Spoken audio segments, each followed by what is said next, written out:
पहली चीज ये है कि मोस्टली सभी पॉलिसीज में अगर इंपॉर्टेंट ये एक्सपेक्ट ये है, अगर आप बाहर ऑलरेडी चले गए हो, लेट्स से कि आप ऑलरेडी घूमने के लिए दुबई चले गए हो, फिर आपको वहां पे कस्टम बोलता है कि ट्रैवल पॉलिसी का है, तो आप ट्रैवल पॉलिसी तो बाय कर लोगे, लेकिन वो वर्दी नहीं है। पहला नियम ये होता है कि पॉलिसी आप जब ले रहे हो तो यू शुड बी आप इंडिया में होने चाहिए।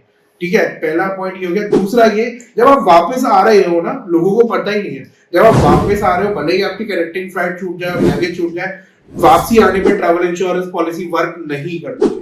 तीसरा हो गया हमारा प्री एग्जिस्टिंग इलनेस। 95% पॉलिसीज में साफ लिखा होता है, एक दो कंपनीज है, लेकिन लेमन भाषा में कहूंगा प्री एग्जिस्टिंग बीमारी अगर कोई आपको ऑलरेडी है, जैसे कोई वाल्व में चल रहा है, ऑलरेडी कुछ लगा हुआ है, और भले ही आप डिक्लेयर करो या ना करो, अगर उससे रिलेटेड कोई बीमारी होगी तो आपको क्लेम नहीं मिलेगा। ये बेसिक 3 बहुत बड़े एक्सपेक्ट है। हाँ, ट्रैवल इंश्योरेंस बिल्कुल, आपने अच्छा सवाल पूछा है, लोगों को पता ही नहीं है।